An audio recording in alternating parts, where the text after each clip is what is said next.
Եկել է 9-ամյա պարտադիր եւ անվճար կրթությունը 12-ամյա պարտադիր եւ անվճար, այդ թվում մասնագիտական կրթության փոխարինելու ժամանակը։ Կառավարությունը խորհրդան է բերել համապատասխան փոփոխությունների նախագիծ։ Կրթության եւ գիտության նախարարի վկայությամբ 9-ամյա կրթությունից հետո տարեկան 3-ից 5000 երեխա կրթությունը չի շարունակում եւ ոչ մի տիպի ուսումնական հաստատությունում։ Դրա պատճառով էլ նրանցից շատերը դատապարտվում են աղքատության, շատ հաճախ սոցիալական խնդիրների չհաղթահարման պատճառով հայտնվելով նաեւ փողոցում։ Դա մեր երկրին ամենևին էլ սազական չէ, նկատում է կրթության գիտության նախարարը։ Հայաստանի նման հասարակության ու պետության համար վաղուց ժամանակն է բարձրացնել պարտադիր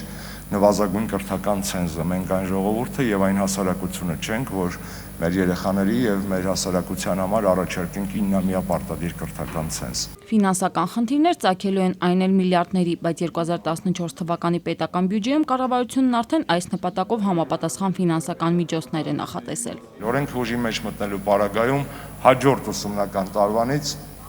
այս կրթական ցենզը կդառնա պարտադիր բոլոր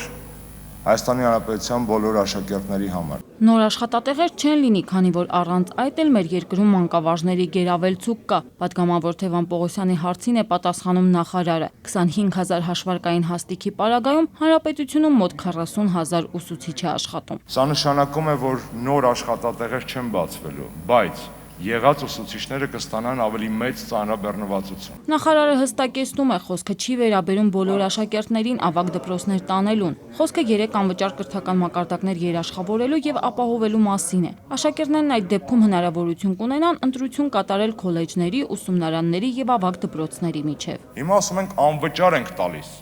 Անվճար պետպատվեր ենք տալիս, քննությունները հանել ենք։ Ուսումնարաններում, քոլեջներում քննություններ չկան, բացի արվեստի, առողջապահության, սպորտի եւ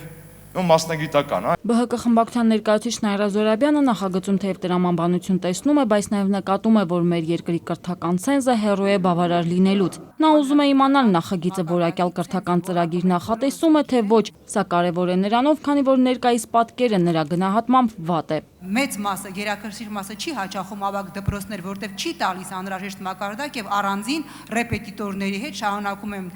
պարապել առանձին պայմանավորվածություն ունենալով ավագ դպրոցների տնօրենների հետ եւ այդ պայմանավորվածությունը շատ դեպքերում չի լինում անշահախնդիր պայմանավորվածություն։ Դժգոհություններ միշտ կան, նկատում է նախարարը, միայն թե իրեն այդպես էլ կոնկրետ անուններ տվողներ չեն լինում։ Նախարարը նաև հավելում է իրականում հասարակության մեջ զգալի մաս կա, ում ձեռնտու է փողով քննություն տալն ու դասի չգնալը։ Դրա համար էլ ունենք այն, ինչ ունենք։ Քանի դեռ ուսանողը շահագրգիռ է, որ լինի կոռուպցիան բուհում, ուզում ես 15 հատ կրթության նախարար բեր, ես ավելորդ եմ այդ խաղի մեջ դառնում, դուք էլ եք ավելորդ դառնում։ Իրանք տակերում լավ էլ իրար հետ աշխատում են։ Մեր կրթության որակը այնքան վատը չէ, որքան մտածում ենք, եւ այնքան լավը չէ, որքան երազում ենք, ընդգծում է նախարարը։ Կրթական համակարգով հետ ենք միայն աշխարհի թոփ 10 երկրներից։ Այդուհանդերձ համաձայնելով, որ բերված օրինագիծը լավն է, ԲՀԿ-ն եւ ՕԵԿ-ը առաջարկում են բոլոր խնդիրները լուծելու համար այն մի փոքր հետաձգել։ Առաջարկությունը սակայն նախարարի կողմից ընդունելի չէ։ Առաջին ընթերցումից երկրորդ ընթերցում ընկած ժամանակահատվածում համատեղ աշխատելու հնարավորություն կլինի, որի ընթացքում էլ մարտավարական բնույթի տարաձայնությունները կգտնեն իրենց լուծումները, կարծում է նախարարը։